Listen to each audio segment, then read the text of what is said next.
help you in case of an emergency landing. Inflatable slides can only be deployed from the emergency exit doors in the front and the tail of the plane.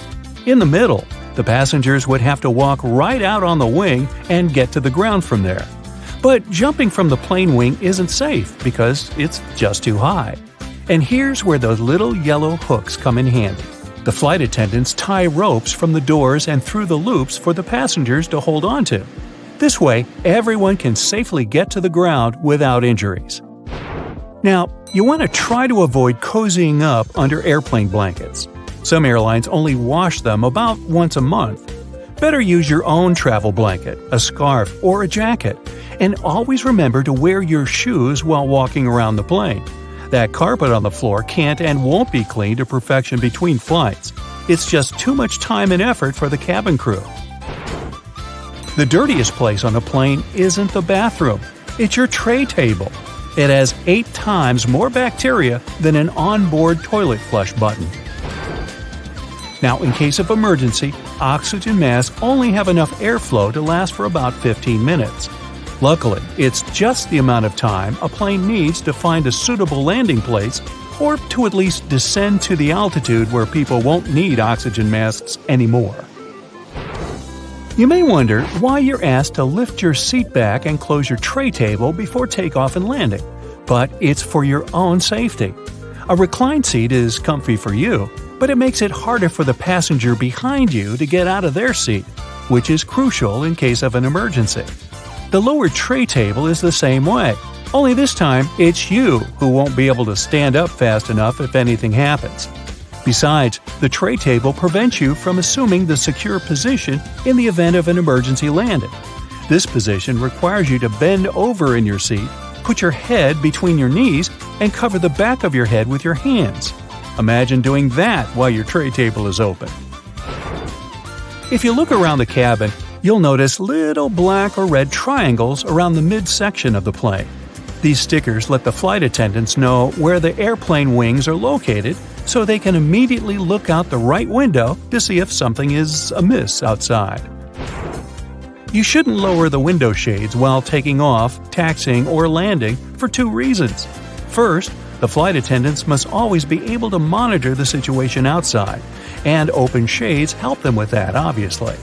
Second, if something's gone wrong on board the plane while it's on the ground, for example, a fire, the ground crews won't be able to see it and evaluate the situation before going in unless the windows are open. That tiny hole you see at the bottom of any airplane window isn't there to scare you nuts. In fact, it helps keep the pressure from the inside and the outside of the window equalized. The hole itself is only made in the second layer of glass, and there are 3 of them overall, which also helps with security, by the way. Even if the outer glass breaks, there will still be 2 more to keep you safe. Now, you might see flight attendants touching the overhead compartments while they're walking along the aisle, but that's not exactly what they do.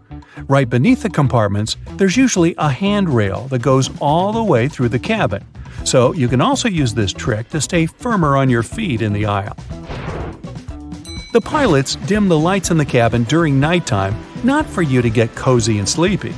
Our eyes have a hard time adjusting to darkness in the first few minutes of sudden lights out. And in the case of emergency, every second matters. So the lights get dimmed to let you get used to darkness in case something happens and you have to act fast. Pay attention to the aisle floor too. If there's an emergency landing at night, there will be 2 luminescent strips along the aisle showing you the way to the exit.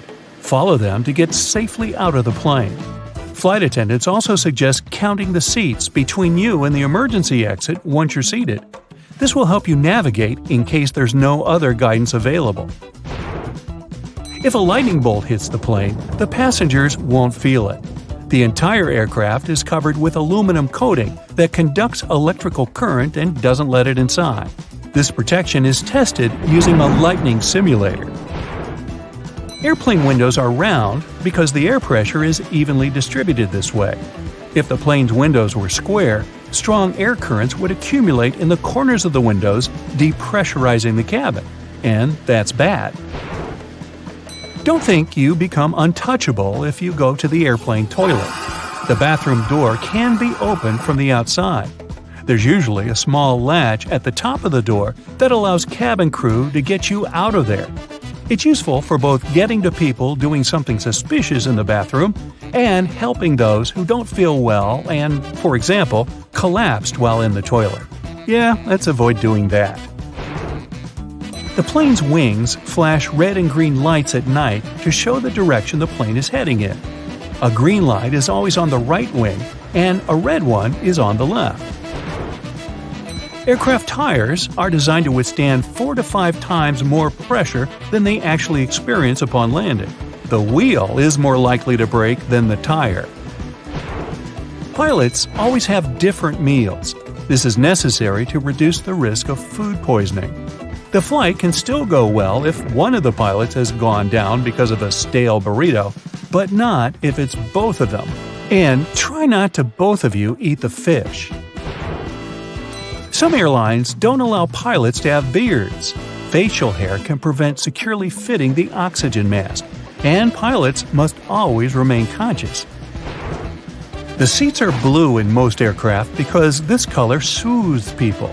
It's also easy to keep clean. The rumbling noise you hear after boarding the plane is luggage being loaded on the plane.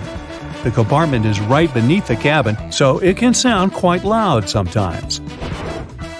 On most flights longer than 7 or 8 hours, pilots have access to a specially designed rest seat in or near the cockpit. Flight attendants typically have a section of the cabin reserved for them, and it's sometimes separated from the passenger areas. Some larger aircraft even feature private crew quarters above or below the main cabin. The wings of most passenger aircraft are located at the bottom of the plane. It's called a low wing. Firstly, if you install the engine under low wings, it'll be closer to the ground and easier to repair. Secondly, the wings will take on part of the shock in case of a hard landing. And if the plane falls into the water, then the wings become a life-saving pillow. By the way, a plane can stay afloat for 10 minutes to 60 hours. It all depends on the model of the plane, weather conditions, and pilot skills. Now, most airplanes are white because this color best reflects the sun rays and the aircraft body doesn't heat up as much. Also, the damage is best seen on white, and white paint is simply cheaper. Shoulder straps seem more secure than just a waist belt, but not in the case of planes. When the plane gets into turbulence, it's tossed a bit in the air. The waist belt will simply hold you in place in case of a more severe shake. Shoulder straps would require more space between the seats, and this is not justified on a plane. In a car, the impact is usually much stronger, so you need that shoulder strap not to whoosh through the windshield. Flight attendant seats do have passenger straps, but that's because they are much less comfortable than passenger ones. They're narrower and positioned facing the passengers. Flight attendants need extra protection simply not to fall off their seats if the plane shakes hard enough. Also, they have to help and direct people during potential evacuation, and for that, they need to be in top shape. Now maybe you've noticed that you always enter the plane from its left side. Firstly, the captain usually sits on that side. This way, it's easier for the captain to align the plane with the terminal jet bridge. Also, the aircraft is fueled and loaded with the baggage on the right side. If passengers come from the left, the crew can do their job undisturbed. A plane with no identification marks is approaching the coast of Indonesia. It's not the most peaceful of times, and the flight operator is alarmed. 2 fighter jets take to the sky, about to take down the unidentified plane. It's all about to end in a disaster, when the fighters notice one strange detail. December 1st, 1941. Captain of a Boeing 314, Robert Ford and his team are preparing for one of the longest flights on one of the biggest planes in the world. The Boeing 314 Clipper California is a high-capacity seaplane. It has no landing gear, so it can only land on water. Its length is 100 feet, and its wingspan is 150 feet. This is more than a 6-story building, and on board this plane, there is a restaurant, resting areas, and even a room with a bed. Despite its size, The Clipper California can stay in the air for more than 18 hours. Captain Ford doesn't suspect what is awaiting him ahead. He gets on the plane. Their flight is bound from San Francisco to Auckland, New Zealand. The first stop is Los Angeles. There's no problem with this. The next stop is Pearl Harbor. The flight is going fine. December 7th, 1941. It's been 3 days since the plane left Pearl Harbor. The last final step of the journey remains: flight to New Zealand. At this moment, Captain Ford receives an order to return the plane to the nearest Allied base. The way back is closed, so the plane continues to fly to Auckland. The Clipper lands safely at the Auckland airport and receives an order that seems impossible. Robert Ford and his team must paint over all the registration and identification marks on the plane and deliver it to LaGuardia, New York. Then, fly across the world. This is an uncharted route with a length of 23,000 miles. In the entire history of aviation at this time, no one has flown such a distance. The team doesn't have maps or modern navigation devices. They don't know the lands they will fly over. They don't know who they may meet on their way and at which airports they will land. They must maintain and repair the plane themselves, extract fuel, and plot the route. At the same time, they have almost no money. Immediately after receiving the order, the team goes to the Auckland Library. They study all the atlases and maps to create a detailed flight plan. First, they need to get to Australia, then fly to Africa along the coast of Asia, and then they should go to the US. The crew paint all over the signs on the plane and prepare for takeoff. Fortunately, before the start, one banker finds about their situation and gives them $500. The plane takes off. The team didn't notice they forgot to paint over the American flag. In a few days, it will save their lives. Before Australia, they fly to New Caledonia to evacuate a group of people from there and deliver them to Australia. The operation is successful. In Australia, the team needs to refuel the plane. They don't find special transport for Clipper services at that airport, so the crew themselves transport 800 cans of gasoline. And here's an important detail.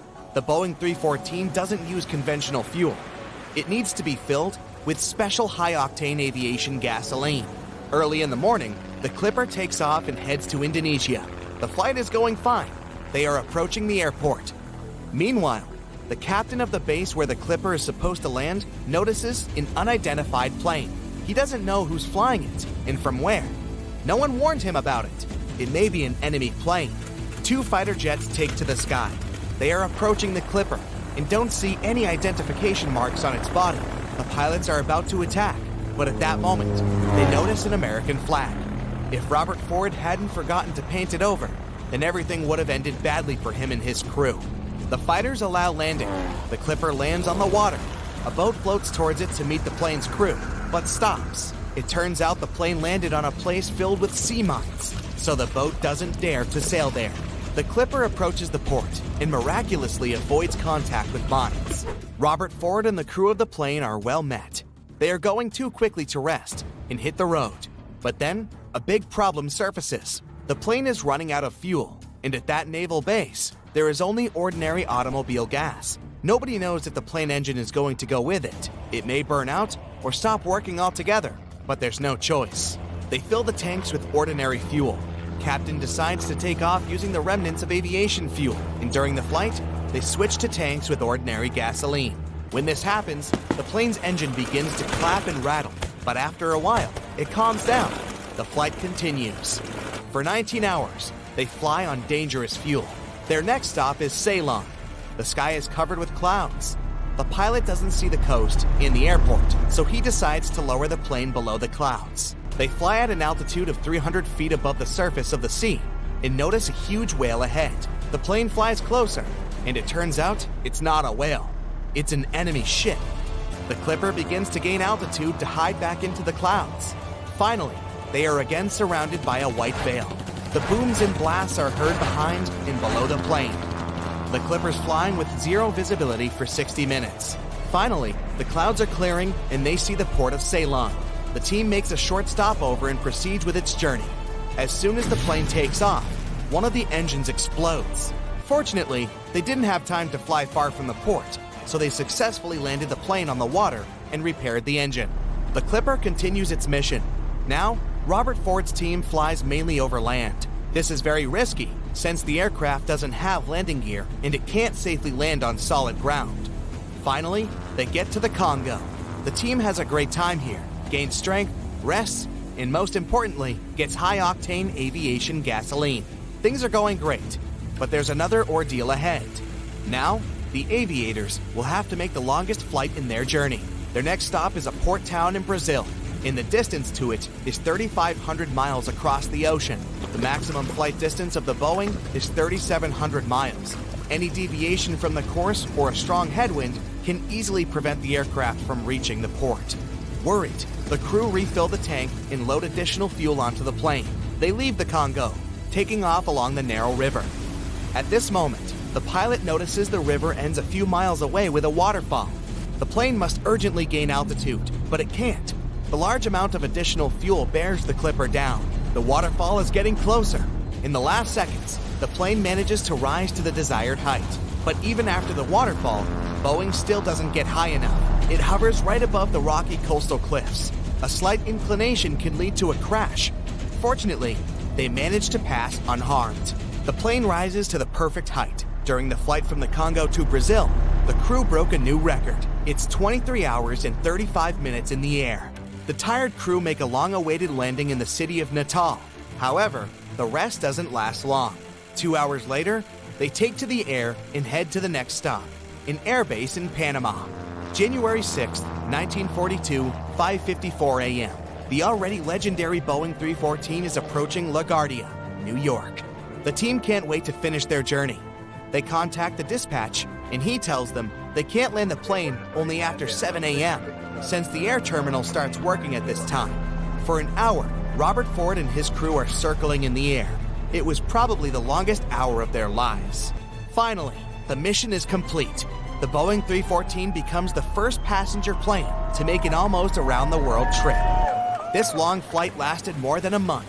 This plane spent 209 hours or 8 days in the air. During this time, it covered more than 30,000 miles and made 18 landings. Let's face it, airports can be pretty annoying.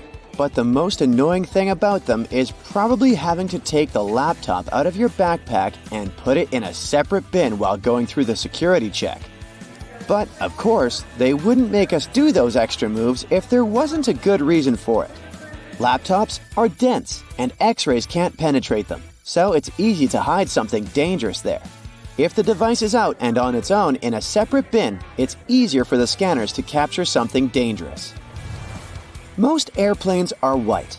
Is there a benefit to choosing this exact color? No, white paint doesn't make a place feel lighter. Neither does it save money on painting. Here are the actual reasons for the choice: safety, efficiency, and comfort. The first airplanes had a metallic color, but the problem with metal is that it's prone to corrosion, so painting it is a great way to protect an airplane from corrosion. White is favored for several reasons. First, planes fly high above the clouds and are exposed to sunlight a lot. White is the color that absorbs the least heat, and white planes get heated less. Also, sunlight makes the paint fade away. A colorful airplane will have its paint fade very fast and will require repainting. And repainting is costly, so painting aircraft white is a more lasting choice. Also, any damage is more easily noticed on a white surface. So that's one more point for the white color.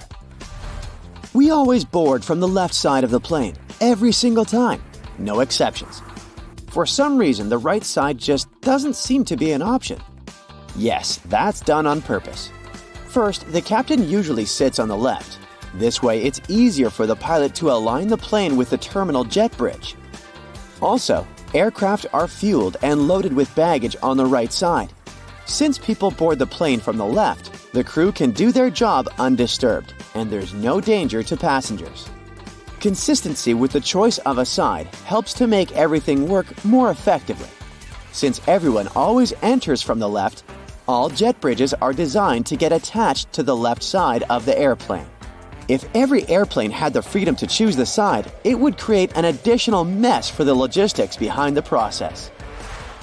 There are more questions popping up, like what does this black triangle drawn above one of the windows mean? Apparently, it marks the seat from which the view of the airplane's wing is the best. It's needed for the crew to find the spot as fast as possible if, in case of an emergency, they need to inspect the engines, slats, or flaps. This mark saves a lot of time. Next, the rows aren't well aligned with the windows. This is business. Originally, all planes are designed with rows and windows lining up perfectly. But when an airline buys a jet, they add some additional seats, squeezing them closer together. This way, they have more seats, which means more passengers, so they can sell more tickets. But you get less space for your legs and might miss out on a window. Also, all windows have rounded corners, and this is done for safety reasons. There used to be planes with squared windows, but those caused crashes because such windows couldn't withstand high-altitude pressures. At high altitudes, external atmospheric pressure is lower than the pressure inside the cabin. So, there's a big difference in pressure inside and outside the airplane, and this creates stress. Without windows, this stress flows smoothly through the material. A squared window becomes an obstacle, and the flow of stress needs to change direction. The pressure builds up in the corners, leading to cracks. As a result, such windows break. Oval windows allow the stress to flow more smoothly without disrupting them too much and preventing stress concentration. So, oval windows are safer. The glass used in production is stretched acrylic glass, and there are 3 separate panes of it. This is done as a security measure in case there is a breach. This way, at least one pane will remain intact at all times.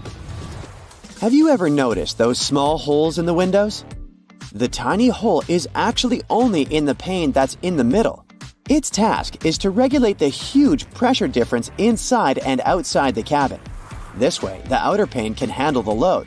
If the outer pane breaks, the middle one, even though there's a hole in it, will be able to keep the window intact. Also, that hole prevents the windows from fogging up.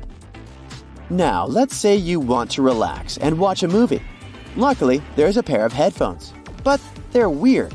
They have a 2-pronged plug. No, this is not some kind of advanced technology. This is a witty move to prevent theft. If you can't use them anywhere else but on the airplane, no one will have the urge to snatch them away. Outside the airplane, they're basically useless. And then they bring food. There are people who love airplane food and people who aren't very fond of it. But most will agree that food does taste different in the air. Turns out, it's actually a thing. Low air pressure, lack of humidity, and background noise that we have at high altitudes change the functioning of our taste buds. They become less sensitive to sweet and salty foods, so airlines have to use more seasoning. Have you ever wondered what would happen if someone opened an airplane door accidentally? This wouldn't end well. It would be very dangerous to say the least. More specifically, soon there would be a lack of oxygen in the cabin. But gladly, no one can open that door accidentally. The pressure difference between inside and outside makes it almost impossible. It would take some immense strength to open it. The doors are designed to open on their own in case of an emergency. Speaking of safety, during takeoff and landing, the crew dims the light in the cabin. This is done for a good reason. This way, in case of emergency, you will see everything more clearly. Your eyes will get used to the darkness, and you'll have an easier time evacuating. Now, about pilots. They always wear those cool sunglasses, but the purpose is not to look cooler. They're used to protect the eyes. Throughout their career, pilots have to take care of their vision, but the problem is that it's not an easy task when you're a pilot. The damaging solar radiation that our sun emits is filtered out by the Earth's atmosphere, so the sunlight isn't very damaging to you if you spend most of your time on the ground. But it's different up in the sky. There's less air there, and the brightness is way higher. And with every 1,000 feet of elevation, the solar radiation is around 5% stronger. On average, aircraft fly at an altitude of 35,000 feet. This means that the amount of UV radiation is 175% greater than on the ground. This is very damaging to any person's vision. The large amount of time pilots spend in the air makes them vulnerable to different eye problems. And having eye problems can cost a pilot their career. So, wearing sunglasses is a crucial thing for them, and these sunglasses must be of the best quality. They should minimize the impact of sunlight and withstand UV rays, providing 100% protection for the eyes. Also, they can't be polarized, since polarization can mess with the perception of the cockpit displays. They should provide the best clarity, decrease eye fatigue, and minimize color deformation, so that pilots can see just like they would without their sunglasses on.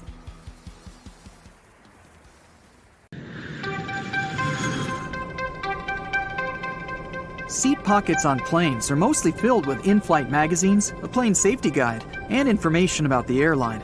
But they're also home to all sorts of trash, grime, and bacteria that just don't belong there.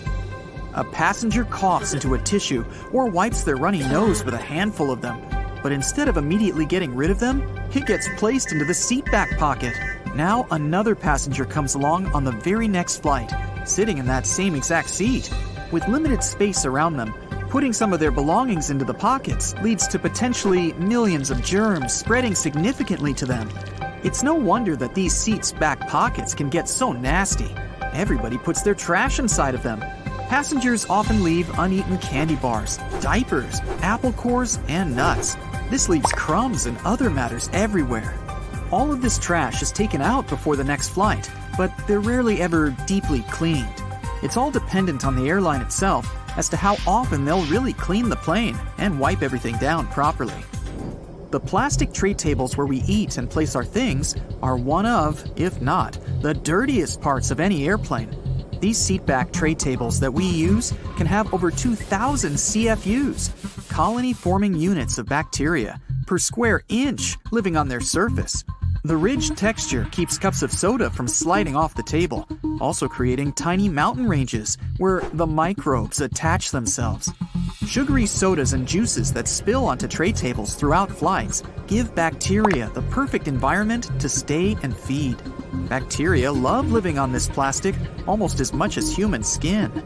And there are lots of microbes that your tray catches and holds onto, especially when they're not thoroughly cleaned. Much like air vents that are always fiddled with, seatbelt buckles are probably the most touched thing on any aircraft. The average buckle can contain nearly 1,000 colony-forming units of bacteria per square inch on it at all times. Passengers touch seatbelt buckles to go to the bathroom. Even after washing their hands, people will walk down the aisle touching all the headrests for balance to get to their seat. After settling in and buckling up, most will then touch their face, eyes, phone, and even food for the rest of the trip. Airports can be big virus spreaders, but they're cleaned constantly. The same cannot be said for the subway, buses, or even taxis.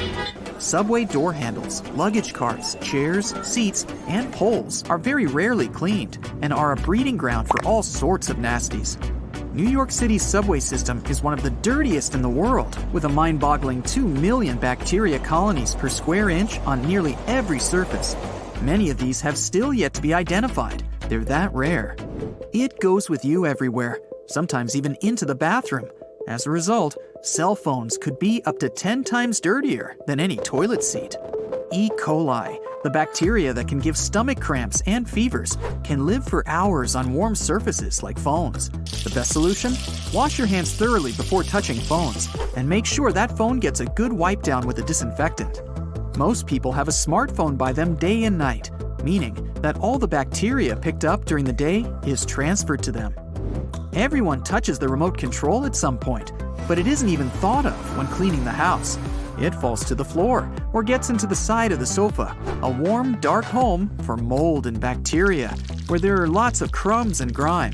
A good clean with an antibacterial wipe every so often will help keep it shiny and germ-free.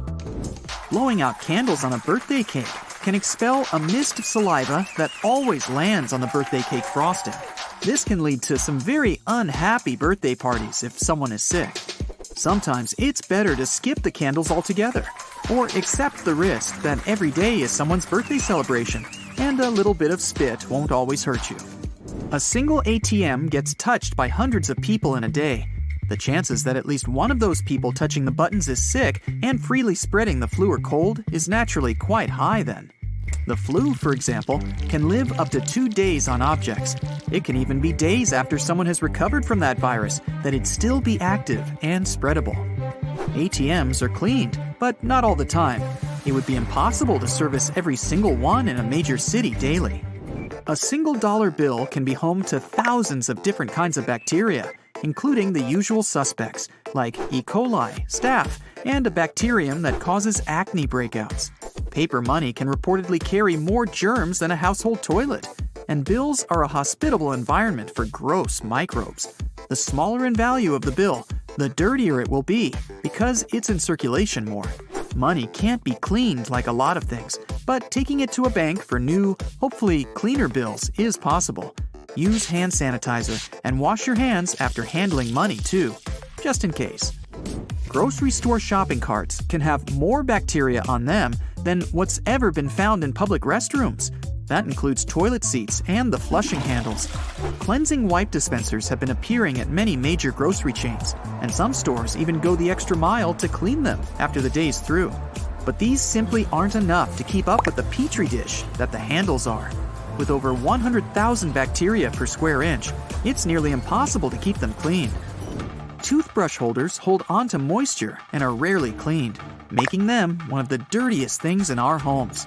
It can be filled with salmonella, E. coli, and lots of mold over time when it's not getting cleaned regularly. Wash your toothbrush holder in hot, soapy water every week to minimize the chances of getting sick.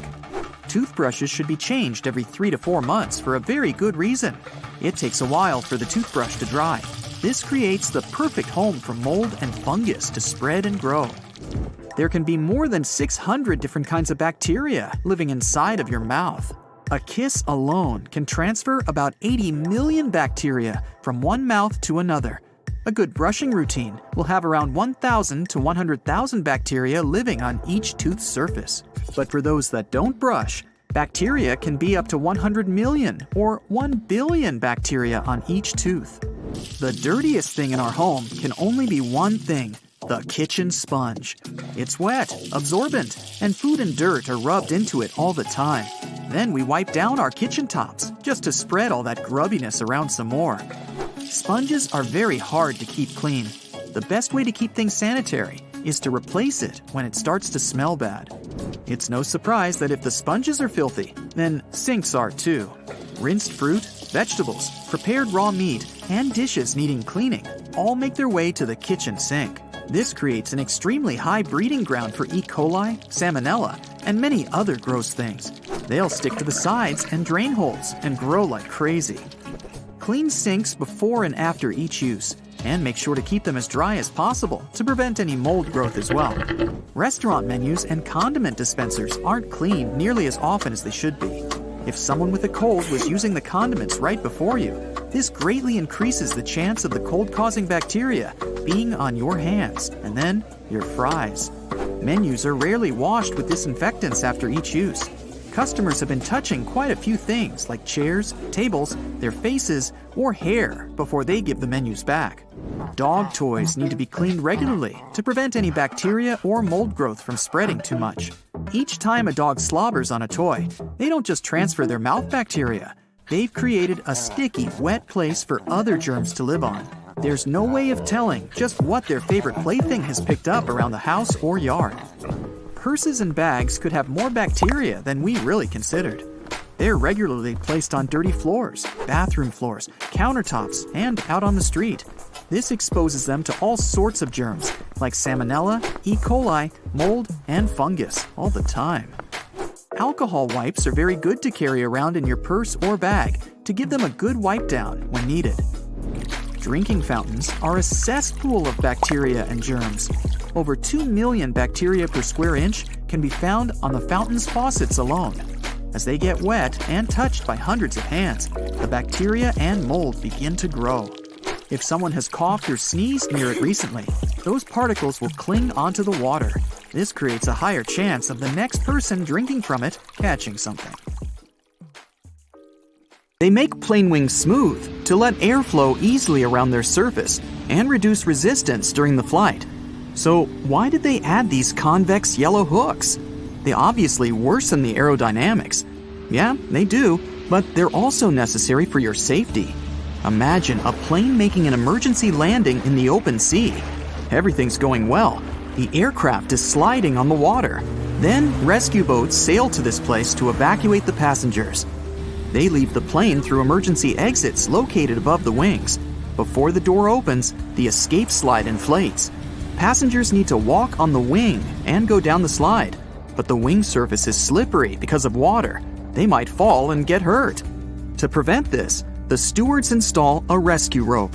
They attach one end to the door and the other to the edge of the wing, passing it through these hooks.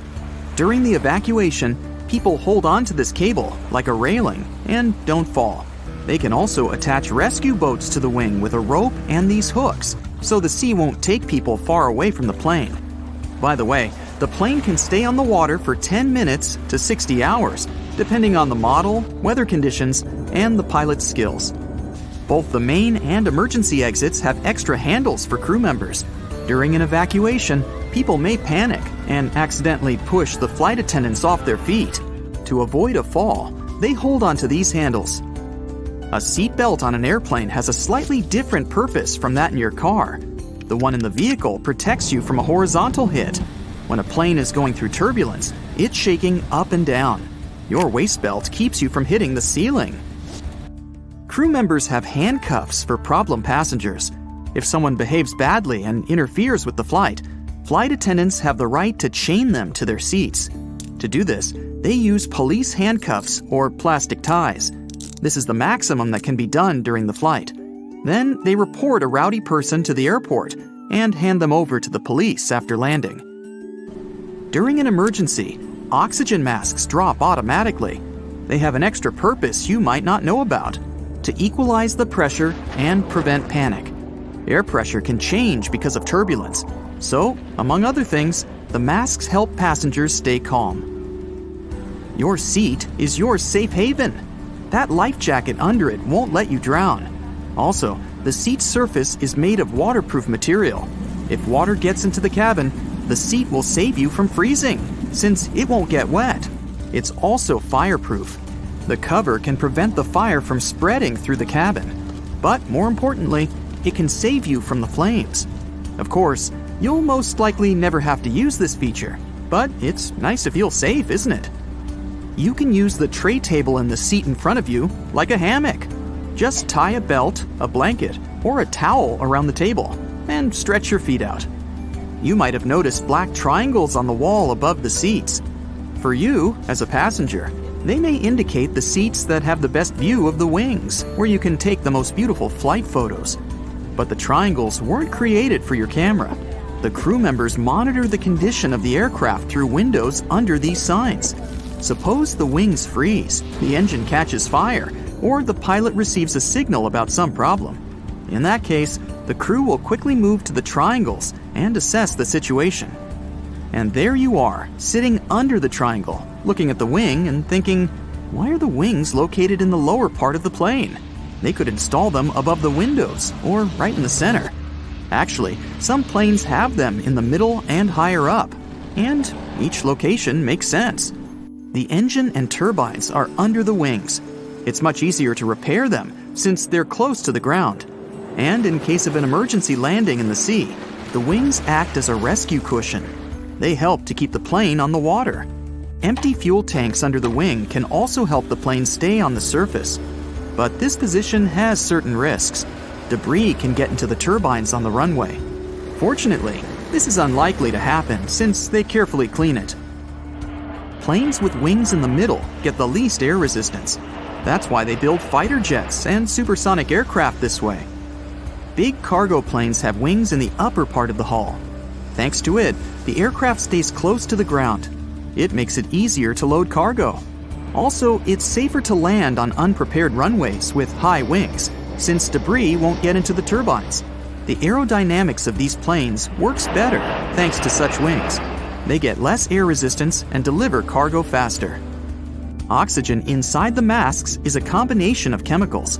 The transportation of oxygen tanks is too expensive for the airline. They take up a lot of space and increase weight, which leads to extra fuel consumption. Therefore, they use a chemical oxygen generator. It's located in the panel above your head. There's a small tank with barium, sodium, and potassium compounds.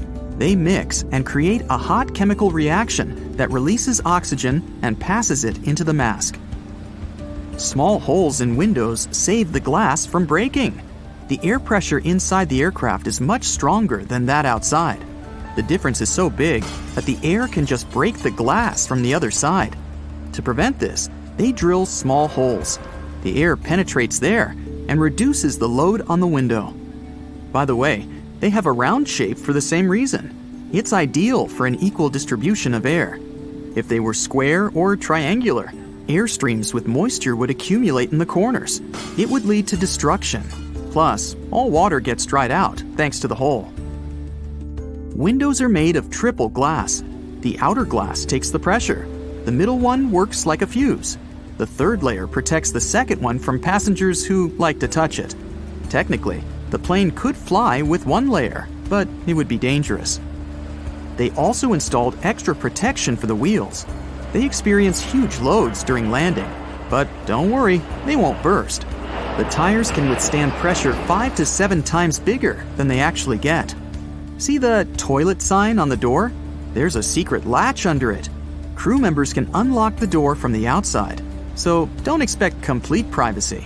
Of course, it's prohibited for other passengers to do that. The cabin crew can open it in case of emergencies. When flight attendants pass through the cabin during the flight, they always touch the upper shelves above the seats. They don't check if the luggage compartments are closed. Along the bottom of these compartments, there are handles in the form of jagged edges. Flight attendants hold on to them not to fall. It's a pretty convenient thing, especially for those who don't like touching the seats with sitting passengers on the way to the toilet. There's an important reason why they install turbines under the wings. Previously, they put them in the plane's tail to improve the aerodynamics of the flight. If one of the engines stopped working, the cabin wouldn't shake so much. Yes, planes can fly with one turbine running. Also, the wings were thinner and streamlined thanks to turbines in the tail, which was also good for aerodynamics. But it turned out that such a location meant additional costs. The engine in the tail was inconvenient to maintain. They used to place it high, so people needed special equipment and extra time to service it. And of course, it affected the ticket price. They started to install turbines under the wings to save money and time. Have you ever noticed the flashing light in the cabin before takeoff? This happens when the pilot disconnects a plane from the airport power supply and switches to the onboard one. This rapid transition may cause flashing. February 2nd, 1970. We're at an Air Force base in Montana. Today, the 71st Fighter Interceptor Squadron plans to hold a training sortie. 4 pilots get into jet planes and take off. Shortly, one of the pilots accidentally activates the braking parachute. A fabric dome shoots out of the plane. It's filled with air and interrupts the flight of the aircraft. The pilot has to land. The other 3 pilots continue the training. They arrive at the designated place and begin to simulate an air fight. Every pilot is a professional in his field. They have undergone similar training many times. But something amazing is going to happen today. The pilot of one plane, Major Curtis, must fight with 2 other planes. One of the Major's opponents is Captain Faust. 2 planes are chasing the target. Major Curtis turns his jet and directs it straight upwards. The other 2 planes follow suit. The Major performs a maneuver, vertical rolling scissors. He flies up in a spiral while simultaneously making a barrel roll. Then he turns around and flies down, performing a dive. The pursuers are not far behind. Major Curtis makes another aerial maneuver. He goes to the side and flies past Captain Faust. At this moment, the captain's plane begins to shake. Its front part lowers, and the jet hurtles to the ground at great speed. Captain Faust can't do anything. The plane doesn't listen to him. The control stick doesn't work. The engine's breaking down. The captain activates the braking parachute, but that doesn't work either. The plane is getting closer and closer to the ground. It can no longer be saved. Now it's important to save at least Captain Faust's life. He ejects and opens the parachute. Suddenly, the abandoned plane starts to fly straight. The flaps on the wings are activated, and it stops falling down. The plane without a pilot flies and slowly descends. It goes at a speed of 200 miles per hour and disappears from sight behind the cliffs. Captain Faust lands safely on a snow-covered field. The other pilots see this and are afraid the plane will fall in a nearby town. They immediately head in that direction. At the time, the unguided aircraft descends, touches the ground, and slides along the field. Next, it makes a 20-degree turn and breaks through a small fence. The plane stops at a farmer's field. The owner of the farm calls the local sheriff. The sheriff arrives and calls the nearest military base to report what happened. He approaches the fallen plane to assess the damage and turn off the humming engine. But as soon as he gets closer, the plane begins to hum and shake as if it wants to escape from there. The plane owners arrive. They are surprised because the plane is in almost perfect condition. They deliver it back to the base, repair it, and return it to service.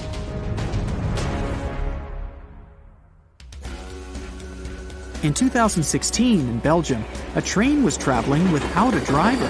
That day, people at 2 railway stations saw a train slowly moving between them.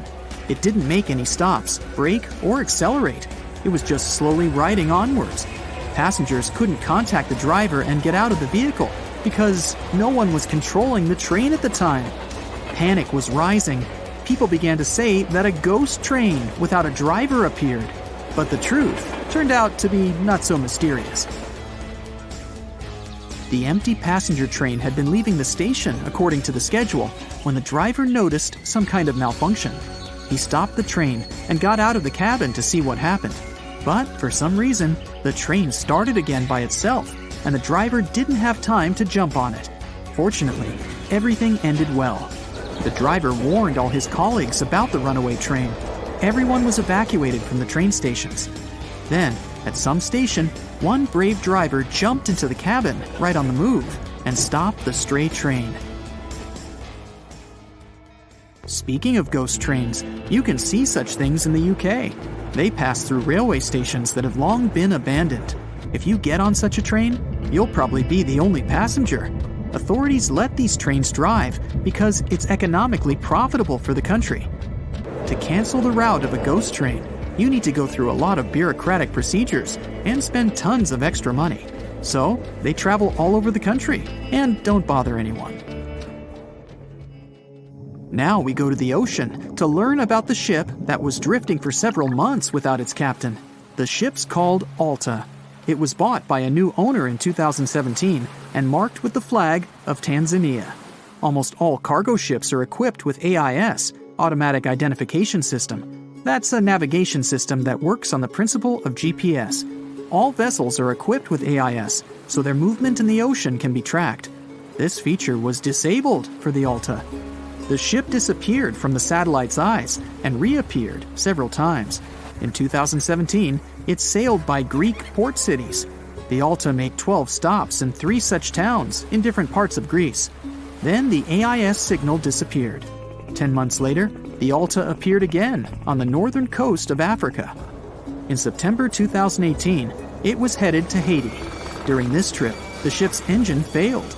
The nearest shore was far away. The ship began to drift. A few days passed. The crew couldn't repair the vessel. The food supply was almost out. The situation was getting worse as a strong hurricane was approaching the place where the ship broke down. Fortunately, a rescue boat came to the sailors. They were all evacuated shortly before the hurricane hit. The Alta stayed drifting in the ocean. After a while, another ship came to tow it to the coast of Guyana. But something went wrong. Somebody stole the Alta. It's unknown who did it and why. Then, almost 1 year passed. In the waters of the Atlantic Ocean, a British Navy ship notices the drifting Alta. There's no one on board. No one controls it. Then, almost 6 months later, a resident of a small town in Ireland sees the abandoned ship off the coast. Somehow, the Alta was able to cover the distance across the Atlantic and wash up on the coast of Ireland. The Irish authorities said it had been a miracle that no one else saw the ship. It sailed calmly for such a long distance, surviving storms. They started an investigation to establish the owner of the vessel. It's important to find a responsible person who will tow off the Alta. It's extremely difficult to do so, though. They didn't find the owner. One day, an unknown person called the Irish authorities and introduced themselves as the proprietor of the Alta, but didn't provide any evidence. But the record for the longest drifting vessel along the ocean belongs to the SS Bechimo. People were seeing this ghost ship at different times for 38 years. It was a merchant ship owned by a Canadian trading company. In 1931, the ship got blocked by ice off the coast of Alaska. A strong snowstorm began. The crew waited a week for the bad weather to end, but the storm only intensified. One day, when the storm subsided a bit, part of the crew went to the nearest town. The rest of the crew members and the captain set up camp near the vessel. The storm didn't stop for a long time. The blizzard was so strong that people couldn't see beyond their stretched hands. Finally, when the storm was over, the captain went to find the ship. And couldn't. He decided it sank during the snowfall. A week later, the ship was found, drifting near the place where it was lost.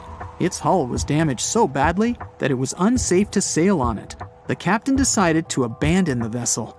However, it didn't sink. For the next 38 years, it was seen drifting at various points along the coast of Alaska. The last time people saw the frozen ship stuck in the ice was in 1969. In 2006, a special project was created to find SS Bechimo. However, in all these years, they've found nothing. Its fate is still unknown. It's likely the ship found peace on the seabed of the Chukchi Sea.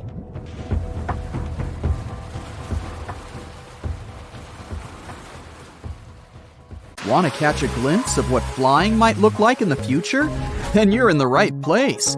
Economy class lie-flat bunk beds, vertical flying vehicles, AI-powered in-flight meal service. Buckle up and let's start our flight. But first, I need to ask you, have you ever heard of the Crystal Cabin Awards? Oh, those are like the Oscars of aviation interior design. And here are some of the most recent winners. Meet Skynest, a lie-flat bed for people traveling in economy class. These nests are supposed to be used on long-haul flights. The design is based on a sleep pod island located in the middle of the plane. And you can book a 4-hour time slot if you want to take a real nap during your flight. The best news is that this design is likely to be introduced next year. While traveling in premium economy on long routes, you'll be able to use smarter seating design.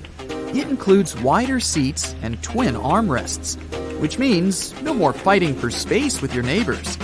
Plus, there will be fully flexible rows with cushions that can be elevated, creating lie-flat beds. Lufthansa Group has promised that premium passengers will be able to book suites with double beds and travel on temperature-controllable heated or cooled seats. As you see, these days, airline companies are working hard on new designs of aircraft cabins, and it might impact the entire future of air travel.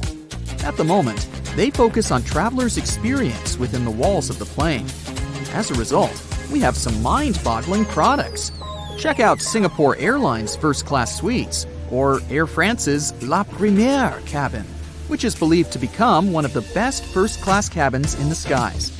It's going to feature suites equipped with separate sofas and chairs, and each suite will have 5 windows along the cabin wall. This will make it the longest first-class suite in the world. But then, Airbus went and patented the idea of a more interactive flight experience, especially for those lucky passengers occupying window seats. With the help of special eye-tracking equipment, the aircraft might be able to highlight significant objects you're looking at and provide you with detailed information, appearing on a semi-transparent display on the window. The patent also claims that you could send data to devices connected by Bluetooth or Wi-Fi. This way, takeoffs and landings would get much more exciting, and you'd be able to get information about a new country or city.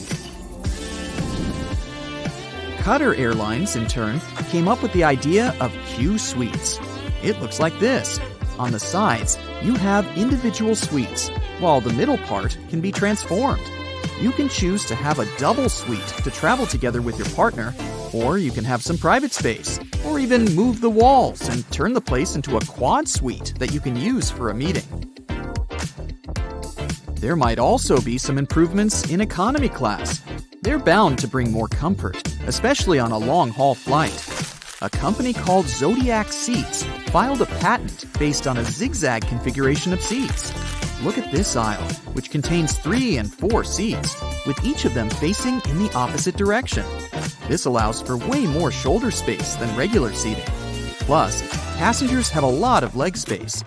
Yes, some people might feel a bit uncomfortable having to face their neighbor for more than 8 hours straight, but aren't these space improvements worth it? Now, you might know that moving around the cabin while flight attendants are serving meals and beverages is kind of tricky. Plus, you have to eat at a specific time with everyone else. Or, if you're not feeling hungry, forego the meal altogether. Well, robots might be the solution. One company has suggested using perfectly sized pods that could slide along the rail in the middle of the aisle, delivering drinks and food ordered by passengers. This way, you could get your meal at the most suitable time for you without leaving your seat. This solution is likely to solve the problems with meal service. Even better, it might allow for fewer galleys in large planes.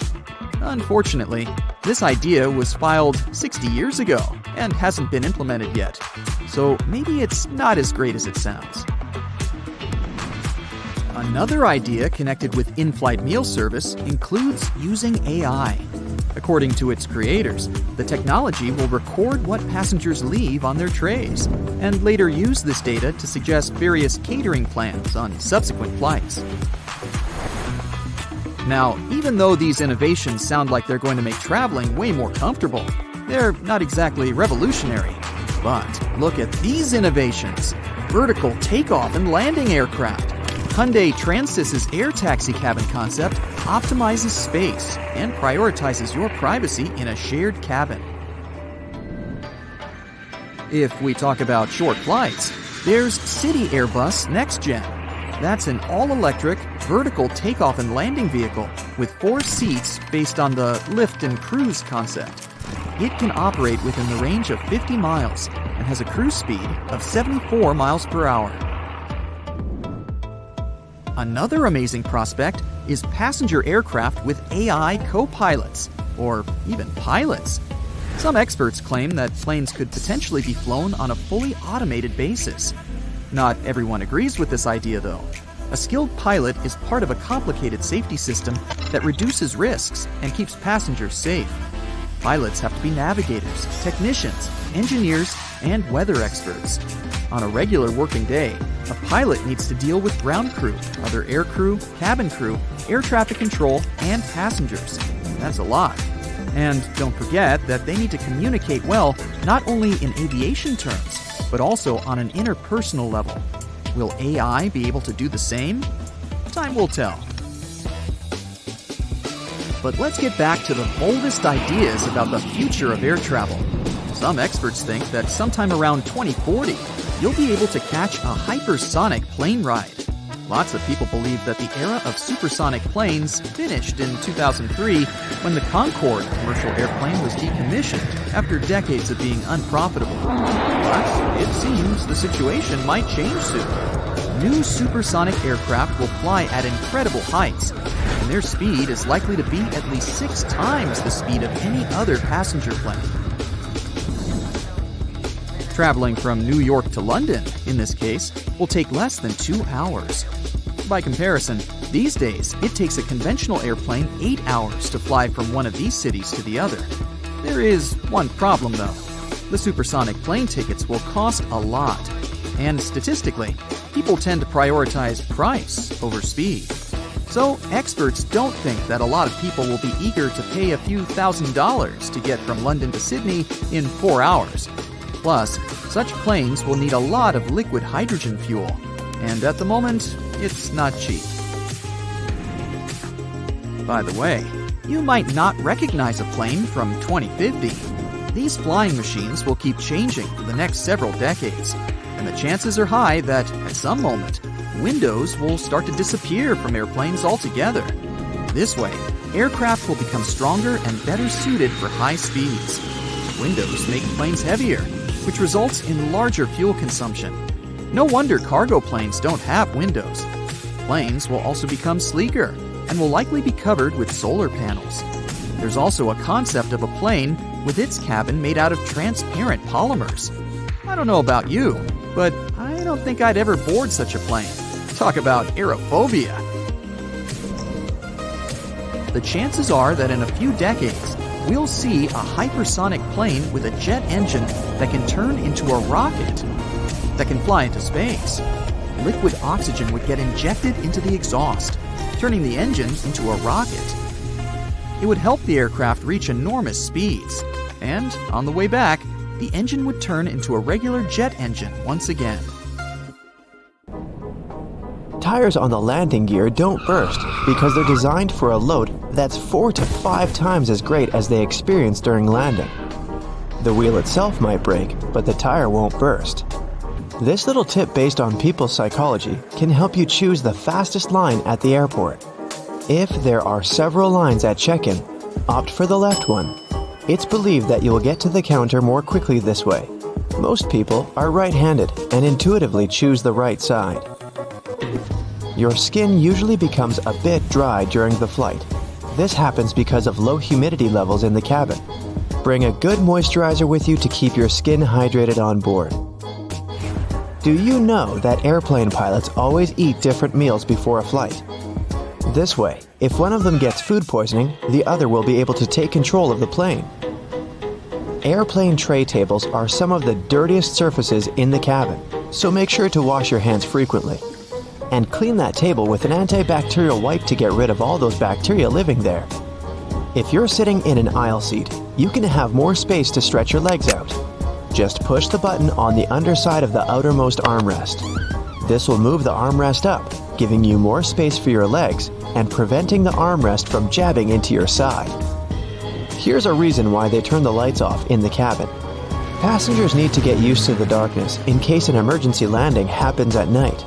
This way, their eyes are already used to the absence of light, which makes it easier to evacuate. Flight attendants ask you to open window shades so they can see what's happening outside. This way, they can choose the best way to evacuate passengers in case of an emergency. Almost all passenger planes are white, since this color best reflects the sun's rays and prevents the plane from heating up. Another good reason is that white paint is cheaper. Also, workers and engineers can easily notice any damage on a white surface. It's better to avoid making important decisions during a flight. Your brain doesn't get enough oxygen at such heights. This negatively affects its functioning. Chewing gum, hard candies, and mints can help you to avoid this annoying ear popping during takeoff and landing, but not because of the candy itself. You feel better thanks to the process of swallowing. Yawning helps too. As for the gum, it also helps get rid of that bad breath caused by the thin air at high altitudes, which pulls moisture right out of your body. Dry air can make you feel as if you're coming down with a cold. The air in the cabin dries out your nose and throat as if you have symptoms of a cold. These symptoms usually go away right after landing. The water they use to make coffee and tea on board isn't always clean enough. Yeah, many companies use very good water filters now, but still, it's better to ask for bottled water if you're thirsty. That tiny triangle on the aircraft wall over your seat means a lot for flight attendants. These triangles mark the windows through which you can see flashing indicators. Those signal the retraction of the landing gears and the closing of the flaps. Let's say the pilots find out there's some problem. In that case, a flight attendant rushes to the necessary window to check what's happening. But for passengers, this is just the best place for photos, since you can see the wings perfectly. Seats in the middle of the cabin above the wings are the best for you if you have motion sickness. This area is more balanced and shakes the least during turbulence. If you tend to get nervous during the flight, do some physical exercise not long before boarding the plane. A little workout helps lower your stress levels and makes your body release endorphins, the happiness hormones. Also, this physical activity compensates for the hours you spend sitting still. The turbines are located under the wings since this makes it cheaper, faster, and easier to service the engines. Previously, they used to be placed in the tail. It required expensive equipment and much more time to repair. When they started installing the engines below the wings, ticket prices went down. Imagine you're flying in a hot air balloon. See the burner system installed under the gas bag, also called the envelope? It heats the air inside, which makes the balloon go up. So, turbulence is the same hot air but created by nature. When the air heats up, it rises a plane. When it becomes cooler, the aircraft goes down. And passengers feel as if they're riding a roller coaster. A stream of hot air left by another plane can also cause turbulence. It's common for most flights, but usually, turbulence is so light that passengers don't feel it. Do you know that planes can fly even after one engine fails? Pilots can control such emergency situations and land the aircraft safely. Passengers may feel a slight tilt during the flight, but in most cases, they don't even know the plane is flying with only one engine. Your eyes get oxygen straight from the air. It's not delivered by the blood. So your eyes can feel somewhat dry during the flight. Put eye drops in your bag. They'll help you keep your eyes moist. It's forbidden to carry large volumes of liquids on board because some hazardous substances can easily dissolve in water. If a plane has to land on water, its wings become a life-saving pillow. Empty fuel tanks help the aircraft stay afloat too. By the way, it can be from 10 minutes to 60 hours before the plane sinks. It all depends on the model, weather conditions, and the pilot's skills. Those smiling flight attendants you meet when you get into the cabin usually hide their hands behind their backs. They're counting people entering the plane to make sure that all passengers are on board. Despite all the words people say about airplane food, it's not actually so bad. The problem is your sense of taste. It's not so acute since the air in the cabin makes your mouth dry. It also dulls your sense of smell. That's why airlines add a lot of spices and salt to their meals. Is it true that your hair grows faster during the flight? Not really.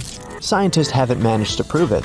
This myth appeared in the first part of the 20th century when some passengers noticed that their stubble had grown longer during the flight. It's normal for people to get headaches during the flight, especially right after takeoff.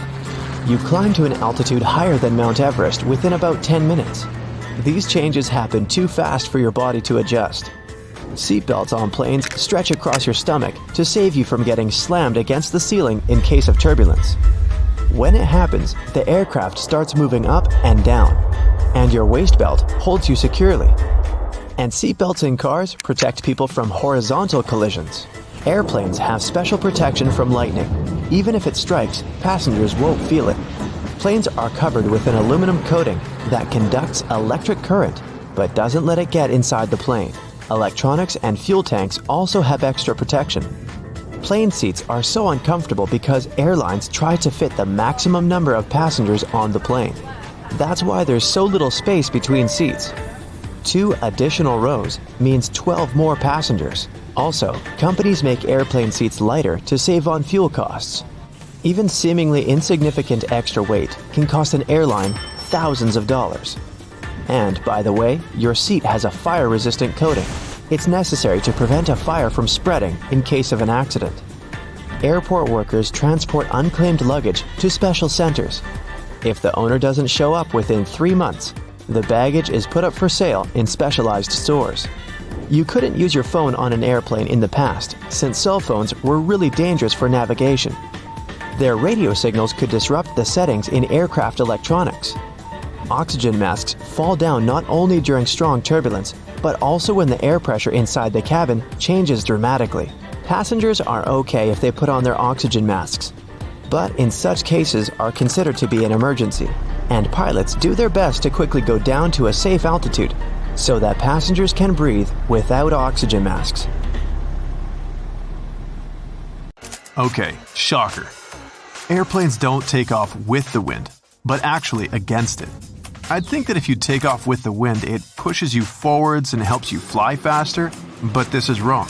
So I did some digging for us. We should think of an airplane as a kind of kite. To make a kite fly, you launch it against the wind, and so it flies. Here's how it works. There are 4 forces of flight: lift, weight, thrust, and drag.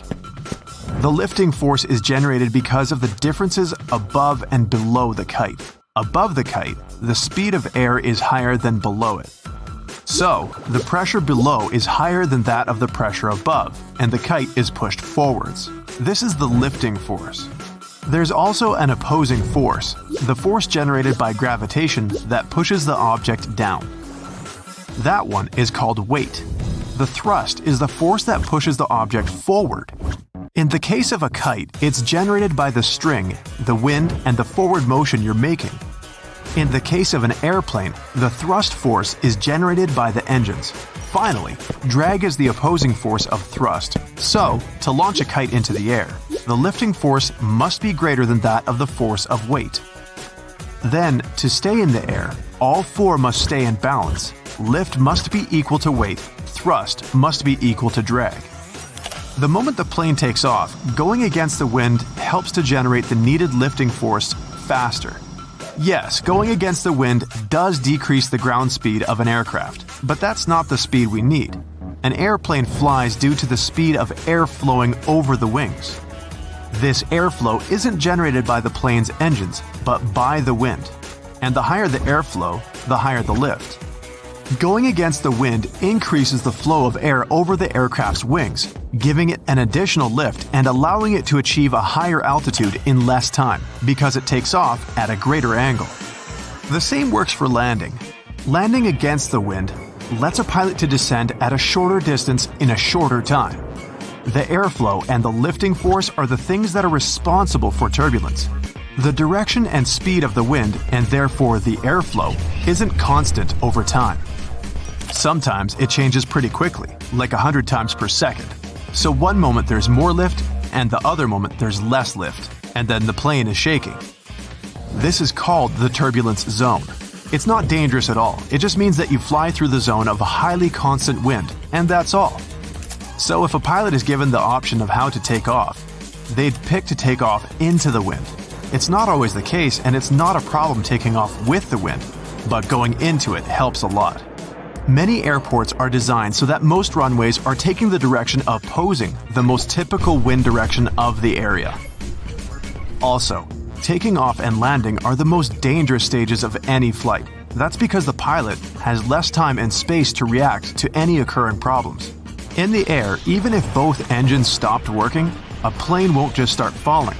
Instead, it'll start gliding through the sky, losing about 1 mile of altitude for every 10 of them going forward. So, the pilot will have about 8 minutes to react and find a safe place to land. During takeoff and landing, the time is limited.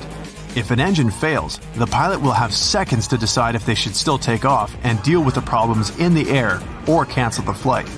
The thing is that canceling isn't even always possible, even if something happens. If the plane has already reached a speed of 100 miles per hour, it can't possibly be stopped before the runway ends. Physics. And getting out of the runway isn't good. Flying is costly, so not only the passengers, but the airline as well wants to make the flight as fast and short as possible. So there's no surprise here, there's always the most efficient way to go from point A to point B. And the shortest way is, of course, a straight line. Now look at some aircraft routes. These don't exactly look straight, but don't let this trick you. We have to keep in mind that the Earth isn't flat like we see on a map. It's a sphere. So these lines only appear like arcs when we project them on a map. In reality, they're pretty much straight.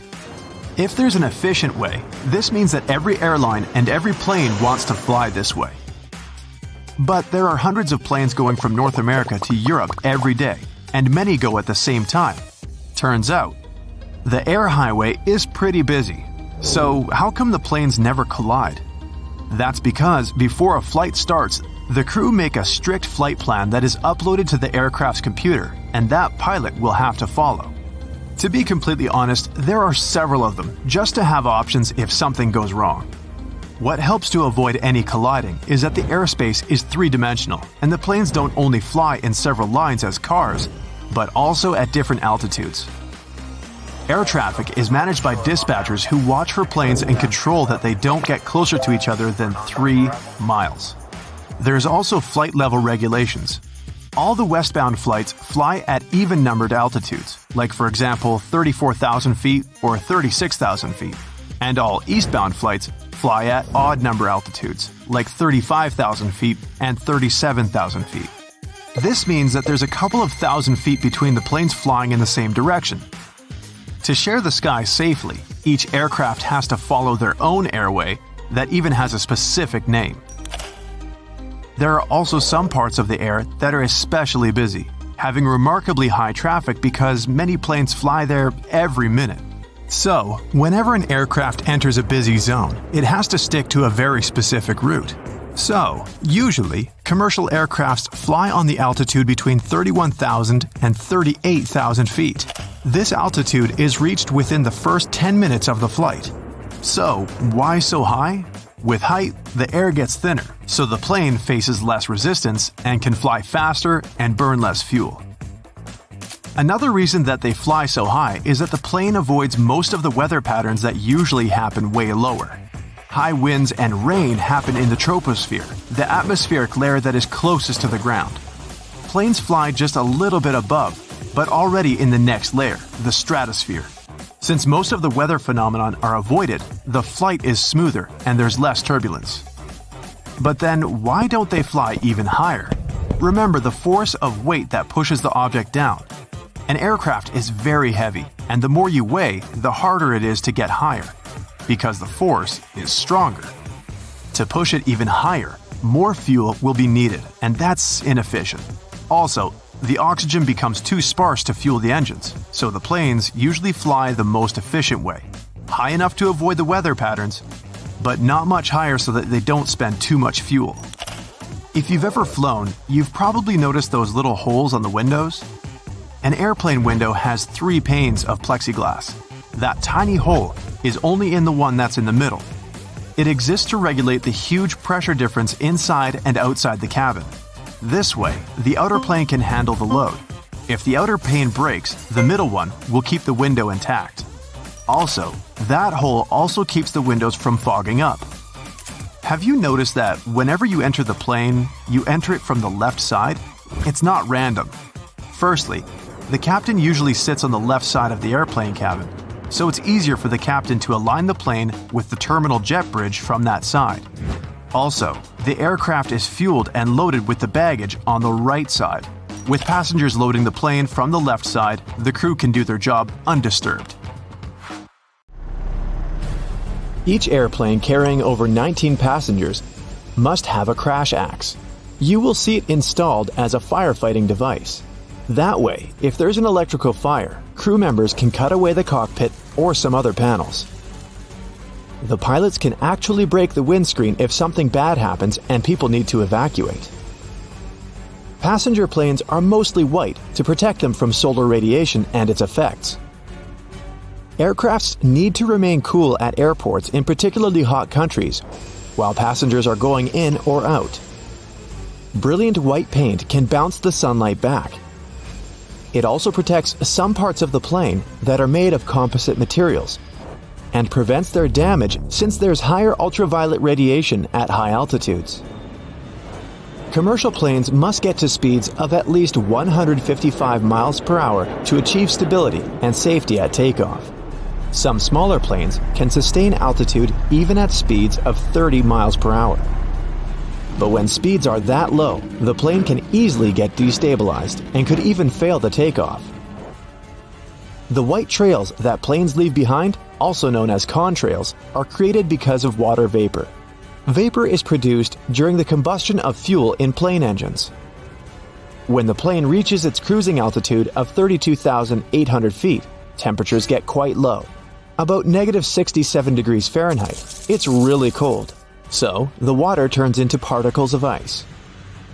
How long these particles are going to remain visible mostly depends on humidity. The higher the level of humidity is, the bigger those trails get and remain visible even long after the plane has disappeared. Airplanes all over the globe get struck by lightning almost on a daily basis. A regular airplane in commercial service gets hit on average once a year. How often it happens depends on a couple of things. First, how many landings and takeoffs the plane performs, since lightning mostly strikes at heights between 5,000 and 15,000 feet. It also depends on location. For instance, it's more likely for a plane to get struck by lightning around the equator and in some other parts of the world. Modern planes are designed to withstand such strikes. They have to go through special lightning tests to prove they can cope with strikes. Planes mostly fly at altitudes of up to 7 miles. There are some benefits like the thinner air or producing less aerodynamic drag, which also means less fuel consumption. The temperatures up there are lower, which makes the jet engines more efficient. That part of the atmosphere is also less turbulent, which helps make flights smoother. Some planes have already gone into space, but not the ones you see at the airport. Those classical planes need air to go up, and space is basically just a vacuum. The first plane that reached space was designed around 70 years ago. During its first flight, it generated lift and stability using its thin, stubby wings. It traveled more than 5 times the speed of sound. There are at least 1 sextillion planets out there in our universe. To give you an idea of how huge this number is, our planet weighs almost 1 sextillion times more than some animals like a bear. None of these planets are cubic, triangular, or any other shape. They're all round. At its beginnings, a planet is just a cloud of dust and rocks that rotates around a central star. Dust and small pieces attract each other because of gravity, and they keep doing it until they form a blob. Now, the blob starts attracting more matter. It grows and gets bigger until it's done with collecting everything in its path. Gravitational forces work equally in all directions, so that blob gets a round shape. But not the perfect one. Our planet, for instance, is almost a sphere, but with a bulge in the middle. The bulge is there because the Earth is spinning. Every time it rotates on its axis, the middle part travels further than the top. The area at the equator is moving quicker than the area at the poles. And the faster you spin something, the more you'll throw it outwards. Sound will travel 4 times faster in water than in air. It's a wave, and that's why it moves faster in a denser substance. Particles that are close to each other, as in denser substances, will bump into each other more easily. Water is denser. There are 800 times more particles in a bottle of water than in the same sized bottle filled with air. Bubbles are round because they occur in a thin film, such as one of soapy water traps air. The molecules in the film attract each other. That way, they stick together and also shape a sphere, because that's the smallest possible area that encloses any given volume. They can't get any smaller because they have trapped air inside. You can turn your pencil into a diamond. If you apply a temperature of 2,550 degrees Fahrenheit and pressure of 55,000 atmospheres, you can transform graphite into diamond. There are actually 2 variations of a single chemical element, carbon. Diamonds aren't just used in jewelry, but for different purposes. For example, as a cutting tool for electronic devices. Beavers are amazing builders capable of creating cool and complex riverside structures. They build them to protect themselves from wild animals that might go after them, like wolves or bears. But not in the way it may look at first. Beavers don't really live in their dams. They only use them as a barrier, making some sort of a pool or pond of deeper water. That's where their real home is, in the pool. It's like a small island or dome lodge. It's a dry area where beavers are safe. They can also store their food there. These pools are deep enough for land animals to avoid them. Beavers dig underwater tunnels that are entrances into their home. If a predator or some other danger is coming, they can quickly escape to safety. Some animals sleep while standing. Zebras, elephants, horses, some birds like flamingos. Cows can sleep while standing, but they prefer to lie down when they want to rest. To sleep while standing, animals need to have legs that can align vertically. That way, they don't have to activate their muscles to keep them standing. Their knees also lock in place. It's better for these animals to sleep while standing because they'd probably be too slow to react if there was a predator going after them. When we laugh in some unpleasant situations, or when we feel nervous, we're actually trying to mask our true emotions. For example, you do something embarrassing and try to cover up the shame you feel. Also, we're more relaxed after laughing, so if you're nervously chuckling in an unpleasant situation, it can help you clear some of your negative emotions. When you buy a bottle of water, you can see it has an expiration date. It's not that the water inside will turn bad. The expiration date is there because the plastic may start to leach into the water over time and contaminate it with chemicals that might be bad for us. The moon has its own time zone. The astronomers created a special watch for all moonwalkers. It measures time in lunations, which is the period of time the moon needs to rotate and revolve around our planet. Each lunation is almost 30,000 Earth days. You can decaffeinate your coffee if you take it into a sauna to moisten the green coffee bean within temperatures of 160 to 210 degrees Fahrenheit. The point is to get 10 milligrams or less of caffeine per one coffee. That's when you can put it in the decaf category. One serving of regular coffee has 50 to 75 milligrams of caffeine. There's a reason the Earth spins.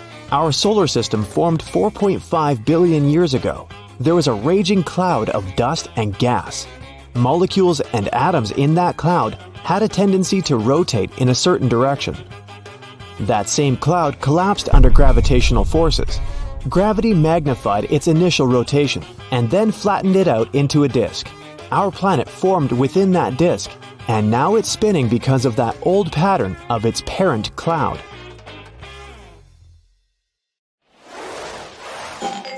Hello, this is your captain speaking. Welcome aboard today's flight from San Francisco to New York. Fasten your seatbelts, and I'll tell you what's going on inside the plane at different stages of the flight. Passengers always board from the left side. That's because the captain sits on the left side of the airplane cabin, so it's easier for him to align the plane with the terminal jet bridge from that side. Also, the aircraft is fueled and loaded with baggage on the right side. With passengers boarding from the left side, the crew can do their job undisturbed. If your priority is to get out of the plane as fast as possible once you arrive, pick an aisle seat near the front of the plane. If you want to have the most comfortable flight, pick a seat in the middle of the plane because the turbulence is less noticeable there.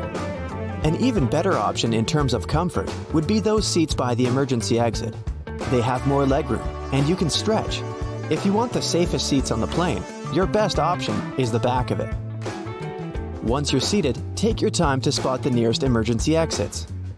Count the number of rows between your seat and an emergency exit.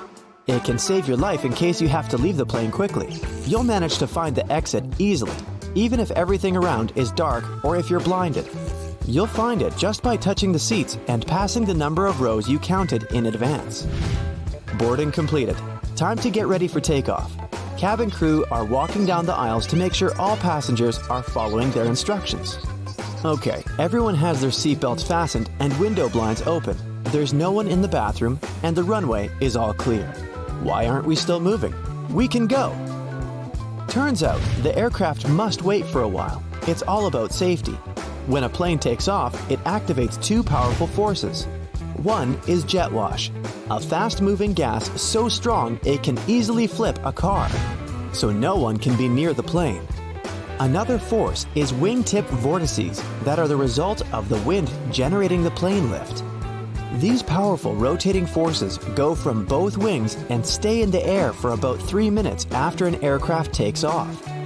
If another plane flies into the air while the wingtip vortices are still there, the pilot will lose the roll control over the aircraft. The plane will flip over and crash. So, no plane is allowed to take off without waiting for at least 3 minutes after the previous one leaves. Back to the pilot's cabin. There are two people there, the pilot and the co-pilot.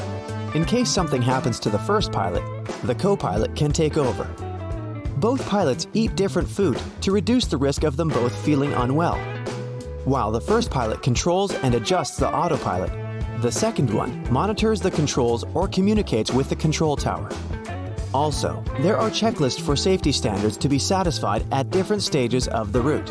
So, while the captain is focused on the route, the co-pilot can complete the checklist and make sure that everything's going according to the plan. Flying is costly, so not only the passengers, but the airline as well want to make the flight as fast and short as possible. The shortest way is always a straight line. Still, aircraft routes look like an arc. It's because the Earth isn't flat like we see it on a map. It's a sphere. So, these lines only appear like arcs when we project them on a map. In reality, they're pretty much straight. Every airline and every plane wants to fly this most efficient way, but there are hundreds of planes flying every day, often in the same direction, so the air highway is pretty busy. The route data of every plane is pre-planned and is uploaded to the system. There are several of those so that the pilot has options if something goes wrong or if weather conditions change. The pilot can set up the right mode, and autopilot can control the airplane within its uploaded route. Keep up the altitude, speed, and direction. The pilots, meanwhile, keep an eye on the autopilot and focus on other tasks like navigating, planning, and communicating with air traffic control. On the ground, air traffic is managed by dispatchers, who watch over planes and make sure they don't get too close to each other. The air traffic is especially heavy in some places, so when an aircraft enters a busy zone, it has to follow a very specific route. There are also specified points called Fixed Navigational Aids, or, shortly, nav aids. Those are devices on the ground that send radio signals in the sky that an aircraft can pick up on. There are also waypoints, which are geographical points on Earth. They're loaded into the GPS system, and an aircraft has to follow them. So basically, the whole route is flying from one waypoint to another all the way to the destination place. Time to start the descent. You can see the plane's altitude on the control panel. The pilots know the plane's speed, so they can calculate at what distance to destination to start their descent. If the altitude is 27,000 feet and the speed is 300 nautical miles per hour, the first number divided by the second gives us 90 nautical miles. This is the point they have to start the descent to maintain the descent path. There are also a couple of other things to consider, such as the wind speed and direction, or uneven speed drop. To descend, pilots have to get approval from the controller. Sometimes, due to traffic, they don't get it right away. So, they just keep moving forward without descending, therefore shifting away from the descending profile and land when the approval is given. Takeoff and landing are the most crucial and dangerous phases of any flight. That's because the pilot has less time and space to react to any occurring problems. In the air, even if both engines stop working, a plane won't just start falling. Instead, it'll begin to glide through the sky, losing about 1 mile of altitude every 10 of them going forward.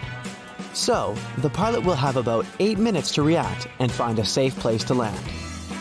If an engine fails during takeoff or landing, the pilots will only have seconds to decide if they should still take off and deal with the problem in the air or cancel the flight. Even if something happens, canceling the flight isn't always an option. When the plane reaches the speed of 100 miles per hour, you can't possibly stop it before the runway ends. And getting off the runway isn't good, to say the least. To ensure everyone's safety, the rules at these stages of the flight are especially strict. You should turn on the airplane mode on your devices to make sure that the signals that devices transmit don't interfere with the plane's electronic systems and don't block the radio's frequency. You've probably heard that clicking sound a speaker makes right before your cell phone gets a call, if it's right next to the speaker. These sounds are what the pilot might hear instead of the instructions while communicating with air traffic control. Even a 1-second interference can cause a lot of confusion.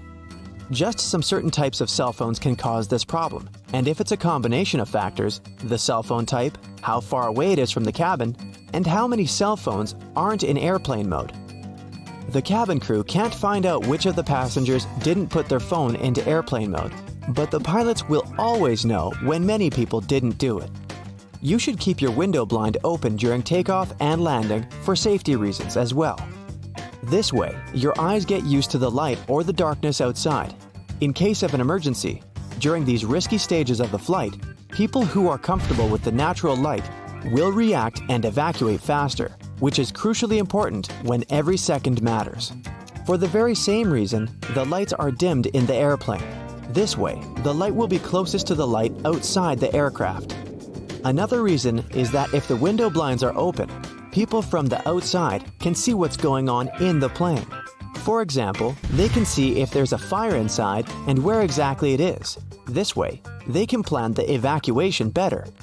They ask you to fold up your table and put up your seat in the upright position to ensure that in case of an emergency, there will be no obstacles in the way. Everyone should be able to leave the plane as fast as possible. The passengers aren't allowed to use the bathroom during takeoff and landing because there's no seatbelt, no safe escape route with no obstacles, and it's not safe overall. A person can get trapped there during evacuation. The pilot isn't even allowed to take off or land while someone is in the bathroom. And looks like we're ready for landing. Welcome to New York. When it's too cold outside, airplanes often get delayed, or in extreme cases, even canceled altogether. First of all, if it snows heavily, such conditions drastically decrease visibility, making it unsafe to taxi and take off. During a blizzard, flight control may command the aircraft to stay on the ground and wait until the snowstorm subsides. Ice on the runway is another reason. An airplane's landing gear are nothing like a car's wheels, and they can't be equipped with studs to avoid skidding. But even if they were, a plane needs to develop speeds on the ground that are much higher than on an average road to take off successfully. If the runway is slippery with ice, the airplane can slide off it easily. Things like this actually happened in the past. For example, in January 2014, the JFK airport in New York was shut down after a plane skidded off the runway and into the snow. Luckily, no one was injured, but the airport staff had to dig the aircraft out of the snow, and even the local police joined the efforts. Same story with landing, which is even trickier in freezing conditions because a plane is in much less of a controlled environment and traveling at even greater speeds. What's more, while an airplane that's about to take off and skidding will probably get into an open area and stop there, one that's about to land could end up crashing into the airport's infrastructure. Needless to say, that's way more dangerous for everyone. Freezing weather conditions can also cause frost and ice sheets to build up on the plane itself. Airplanes are carefully engineered, and any tampering with their structure may cause huge trouble. As experienced pilots say, even a thin crust of ice over the wings of a plane can mess with their delicate design and destroy lift. Planes can be de-iced though. The airport staff usually spray them with a special solution that doesn't let the ice build up on the aircraft's skin. But back to the runway. If it's covered with ice, there's little you can do. Unless the sun is shining, the chances of safely removing the ice from the pavement are almost zero. There's also a chance of damaging the pavement, making potholes, which can result in safety concerns for both takeoff and landing. Imagine driving over a pothole in a car at full speed. Pretty unpleasant. And now multiply it by about 1,000, because a plane is much heavier than a car, and don't forget that the landing gear is not exactly there for driving. Jet fuel and the equipment that pumps it can freeze too if the temperature is too low. The fuel freezes at -40 degrees Fahrenheit, but that can only happen on the ground before takeoff. At a cruising altitude, temperatures may drop as low as -70 degrees Fahrenheit, but since the liquid is inside the plane and burning down steadily, it's much warmer there. On the ground though, nothing stops the fuel from turning into ice. If that happens, no flights are available, obviously. Same goes for the pumping equipment. Even if the fuel is still liquid, the pump may cover with ice and just stop delivering the fuel into the plane's tanks. In the worst-case scenario, it might even break down, leading to expensive repairs and prolonged delays in flights. Finally, ground crews have to do a lot of work before takeoff or landing, and they're all human after all, so they can't bear the freezing cold for too long. This issue is often resolved by tag teaming. One group of workers goes out in the field to do the job, while the other is waiting for them in a shelter. After 20 minutes or so, the first group returns to warm up, and the second one takes up the job where the first one left it. Although it's efficient, it still slows down the operations a lot, so that might also cause delays. But despite all the trouble freezing weather can cause, it's actually more beneficial for a plane than extreme heat. Cold air is denser than hot, so planes gain more lift and stay truer while in the air. They're more easily controlled in flight too. Air molecules are slower and closer together, creating a steady flow of air around the wings and cockpit. At high altitudes, the air naturally becomes thinner as the air molecules spread out and become more scarce. That's exactly why planes can't get to the upper layers of the atmosphere. There's just not enough air there to create sufficient lift. The same happens when it's too hot down on the ground though. Air molecules get faster and spread out, meaning the plane's wings don't have as much air to push off and get into the flight mode. To take off in extreme heat, a plane has to move much faster to generate enough air resistance and lift. But to move faster, the plane needs its engines to work better, and that's also impossible when it's too hot. As the air gets thinner, the amount of oxygen decreases too.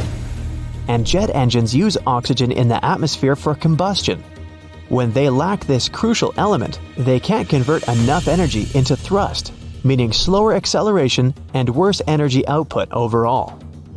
So the problem is that the plane has to have a longer runway distance to build up enough speed and lift to take off, but it can't because its engines are not working to the best of their ability.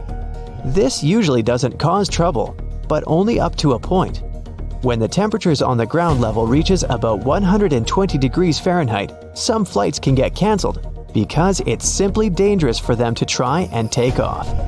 Other planes are more heat resistant and powerful, but that also depends on the heat. Some aircraft even have to reduce their weight by removing part of their fuel, cargo, or even passengers when it's too hot.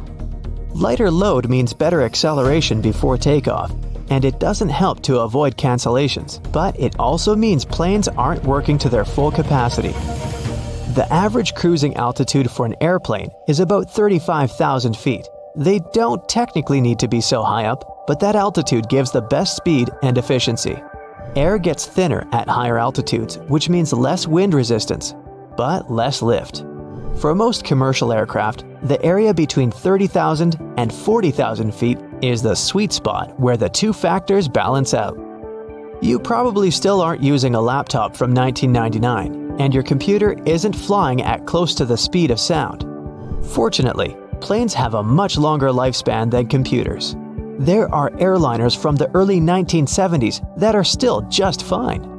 They might not be able to keep up in terms of speed and fuel efficiency, but older planes are no less safe than their modern counterparts.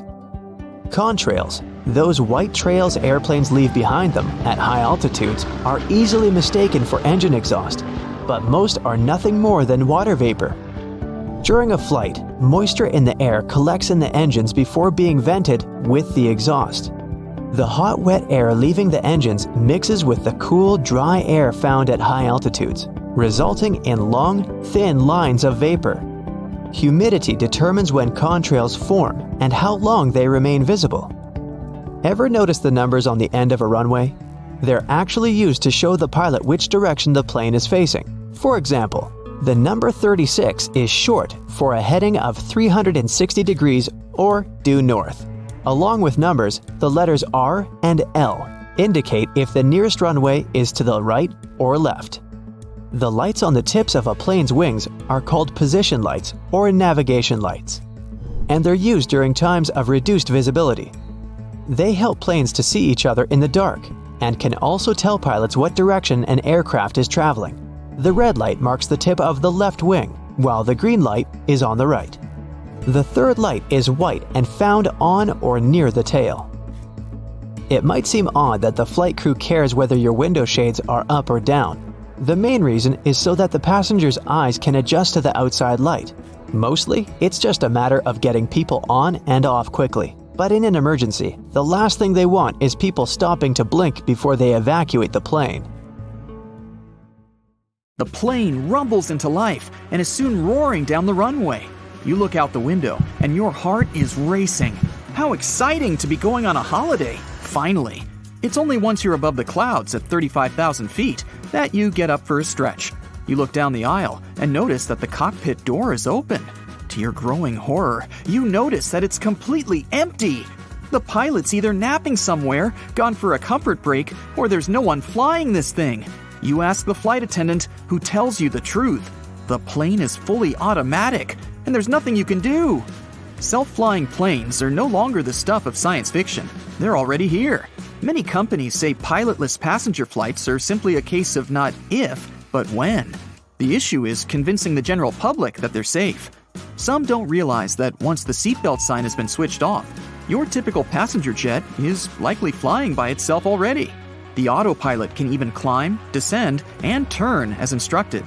We've already been flown about by an automated system. We just didn't realize to what extent. A commercial airliner can already land itself, though it's tricky to set up. Presently, 2 well-trained pilots are still required to be in the cockpit, for now. Many companies, such as Merlin Air, have been testing small 2-engine planes to autofly in the Mojave Desert.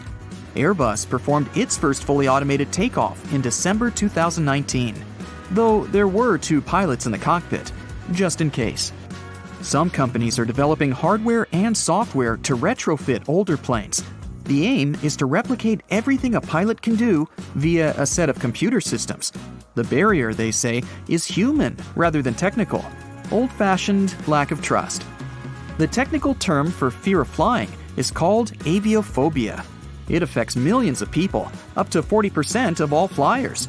They're still flying, but they're just not particularly happy about it. Between 2.5% and 5% of the population are so anxious they won't fly at all. And yet, statistics continually reveal that flying is one of the safest means of travel, with nearly 95% of transportation fatalities in the US occurring on the roads. If you were to fly 500 miles every day for a year, the fatality risk is still only 1 in 85,000. Or, to put it in simpler terms, for the average American, the risk of a serious accident is just 1 in 11 million. There are much higher odds of being struck by lightning. Companies may be well served by offering breathing exercises and other strategies to make their customers feel more comfortable. It's surprising that airlines haven't already implemented a variety of programs to make travelers feel more relaxed. After all, many of these air accidents are caused by human error. Being automated may be a safer option. Then there's the other argument that it takes humans to create the automated systems. There's no doubt, though, that fully autonomous aircraft will soon be with us. As the population grows, our cities expand, and there will be more need for faster and more efficient travel. Many people will be reliant upon flying taxis to bypass hectic environments. They already exist. Not only can they cover short distances, but potentially thousands of miles. They can cover the same distance that a car can in a quarter of the time. They're much like helicopters in that they're capable of vertical takeoff and landing, known as VTOL, making them able to land and take off from almost anywhere. They will also be built of quieter mechanisms to keep noise pollution down, better than a train rattling past your bedroom window. They also use electric propulsion systems, which will keep emissions low. No endless traffic jams and mouthfuls of fumes. The difference with air taxis is that there's no pilot, with the destination locked in from the beginning. The challenge for designers is how to operate in environments with numerous structures, such as buildings and bridges, and how to navigate moving obstacles as well, such as other aircraft and even flocks of birds. Tackling a variety of weather conditions, too, can also make for complicated and even dangerous possibilities. Superstorms, dust storms, snow, wind gusts, and even tornadoes can pose real problems. It's not like you can instruct your cabbie to take a different route. Or will we be able to do just that? Perhaps we could verbally tell the system to divert from its projected pathway. This is the same situation for planes, particularly in terms of weather and air turbulence. There is still much more work to do. Air taxis can only accommodate a limited number of people, though it's projected that short-range flights could carry up to 14 people. There is so much confidence in these vehicles that a startup company, Skyports of Melbourne, Australia, want to start operating a large-scale, nationwide air taxi base by 2025. Other large corporations are also in the air taxi race, such as Boeing, Airbus, and Toyota. With larger planes already capable of pilotless flight, you may be wondering, why isn't this happening already? People will surely get used to it. Well, there are a few obstacles. There are regulations that are yet to be drawn up. Business people are already saying that regulators are falling behind, and that air taxis alone could be a multi-trillion-dollar industry within just 2 decades. Not all experts agree that the technology is reliable. Some pilots have also stated that automatics can malfunction and that someone must be there to take over. They also point to weather events that cannot be predicted and require the speed of human intervention. You could also argue that the pilots are going to say things like that because, well, they don't want to lose their jobs, and who can blame them? Yet they're not wrong. The Boeing 737 MAX, for example, was grounded in 2019 after 2 well-known crashes, one in Indonesia and the other in Ethiopia. The reason, in its simplest form, was due to flaws in the flight stabilization program. Incidents such as these only reinforce the fear. While pilots rightly say they've had to intervene when computer systems don't function correctly, in return, there's been documented crashes because pilots did not trust their systems and ignored warnings. There's also a very important factor to take into account. Research has suggested that without pilots, airlines could save $35 billion a year, and that's a lot of motivation. Regardless, the industry is changing, and there's increased development every year. Sophisticated sensors, improved cameras, self-assessing systems. Despite these advances, though, basic questions are yet to be fully answered. What would the automatic pilot do if there was an emergency? Could it automatically scope out a place to land safely? Could it put out a distress call? And how would it communicate with air traffic control? This uncertainty is what makes people fearful. We only have to look to drones to see what's already possible. Whether operated via smartphone or from onboard a ship, drones are unmistakably becoming more commonplace and performing an array of tasks. From filming whales to delivering parcels and long-range intelligence gathering, they map inaccessible terrain and use thermal sensors for search and rescue operations. They can even drop in supplies in disaster situations. They're literally saving lives. Their usage has tripled from 2019 to 2021 and is expected to do so again by the end of 2022. And yet, none of this is actually new. Over a century ago, the British developed unmanned aerial vehicles, or UAVs. They managed to fly a radio-controlled monoplane on March 21, 1917. More prototypes were developed over the decades, and in the 1940s, thousands of pilotless drones, or OQ-2 radio planes as they were known, were built. Many variations have been used ever since. Model enthusiasts have been using radio-controlled toy planes for decades. Drones continue to grow in popularity due to their high level of convenience and effectiveness. For these reasons and more, the technological advancements continue at breakneck speed. And yet, their full potential has not been reached, not by a long shot. If drones can be used for such extraordinary means, imagine what pilotless planes could do. The sky is literally the limit. While many are still fearful, people have already been flying for well over 100 years. The technology is there. It's whether the public is ready, in a manner of speaking, to take the leap that counts.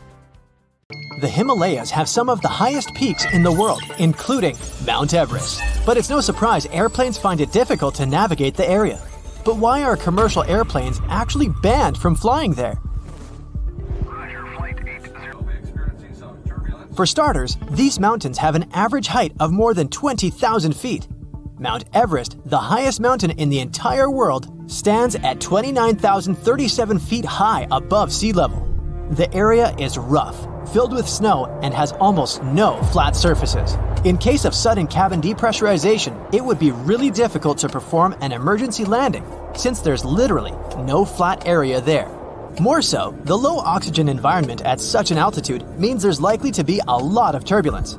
Not only is it really unpleasant for passengers, but random air movements and high wind velocity means that it's really difficult to maneuver the airplane. This area is also quite low populated, so there's not much there in terms of radar systems. And radar is crucial for aviation safety. Without radars, pilots would be unable to communicate with the ground to figure out flight conditions. It can also get so cold up there that jet fuel might completely freeze. Sure, the fuels used in airplanes usually freeze at around -50 degrees Fahrenheit, but it may be possible above Everest. The lowest temperature was recorded there back in December 2004, when thermometers showed a staggering -44 degrees Fahrenheit. So, no wonder pilots don't want to ever take that risk, especially on a commercial flight. Among the few airports located in the Himalayas, there's one considered to be the most challenging to land in the world. Only 8 pilots on the planet are certified to do it. It's called Paro International Airport, and it's located in Bhutan, a landlocked country in the eastern Himalayas. First, landing there is so dangerous because you're literally flying through some of the world's tallest mountain peaks. Not to mention that those 8 pilots also have to consider strong winds. Despite the challenges, they do manage to safely land over 30,000 people each year. Moving further, there's no radar there to guide the pilots, so they need to maneuver the aircraft entirely in manual mode. The pilots need to track their movements based on specific visual landmark checkpoints as they approach the runway.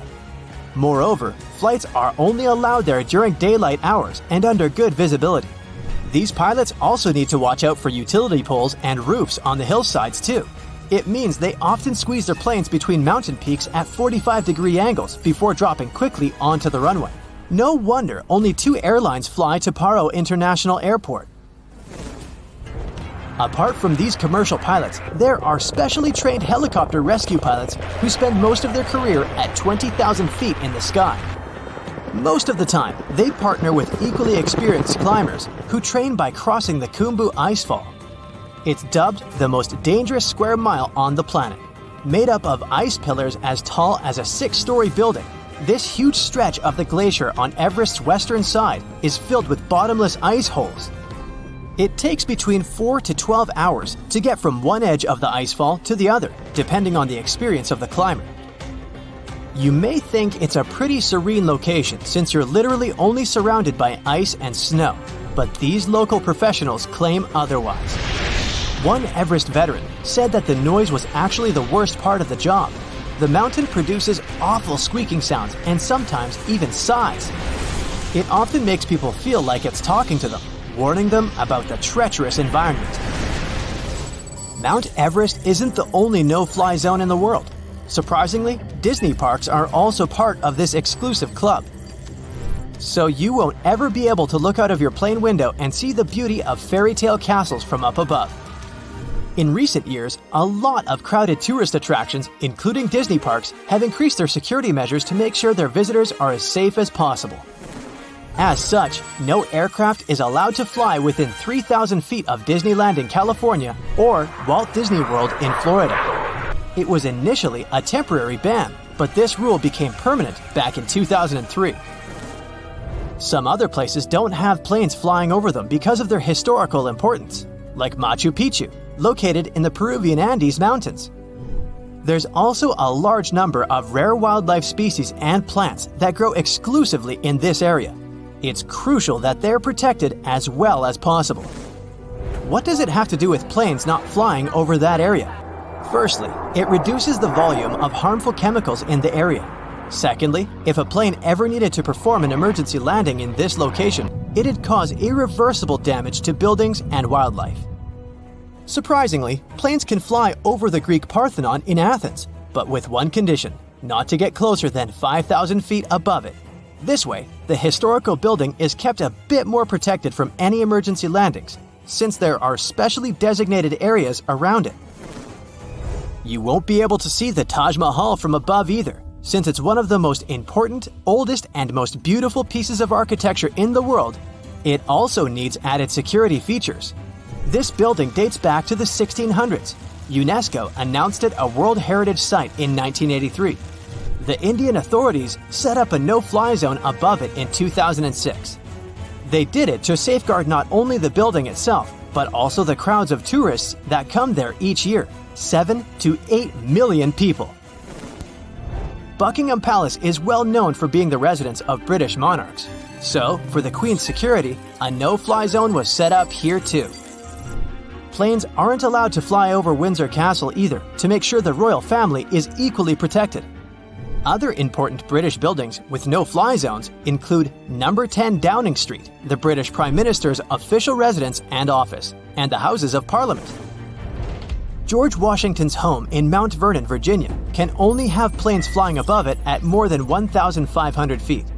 The historical wooden mansion was built for President George Washington between 1758 and 1778.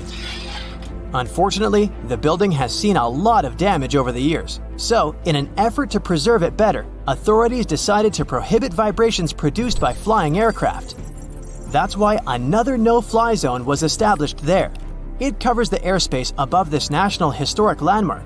That's probably the reason why you'll rarely see pictures of this house from above. Since it's the residence of the US President, it's not allowed to fly over Washington, D.C. It's also the home of Congress and other establishments. So, the authorities set a special flight rules area, stretching for 30 miles around Ronald Reagan International Airport. This means that it's one of the airports with the most precise takeoffs and landings. Pilots have to carefully tackle no-fly zones, which sometimes results in uncomfortable takeoffs for passengers. Whenever a pilot breaks a no-fly zone, it's a big problem, like the one that happened back in 2005, when a pilot accidentally steered the plane into a prohibited zone. The capital had to be evacuated immediately, and their regular activities were interrupted. Other capitals of the world have similar requirements, like Budapest, for example. In the capital city of Hungary, planes aren't allowed to fly over the ancient inner city of Pest and the Buda Hills. Almost all air traffic is generally prohibited above Paris, too, with some exceptions. Aircraft flying no lower than 6,500 feet. Flying helicopters are also a big no-no within the city limits. Only certain choppers undertaking precise missions can get special authorization. Generally, passenger planes aren't allowed near the island of Manhattan either, partly because of the really tall buildings there and the added risk of collision, but mostly because all three major New York airports, John F. Kennedy International Airport, Newark Liberty International Airport, and LaGuardia Airport are very close to each other, so the air traffic in the area has to be really well thought out to make sure the planes don't cross paths. That's it for today. So hey, if you pacified your curiosity, then give the video a like and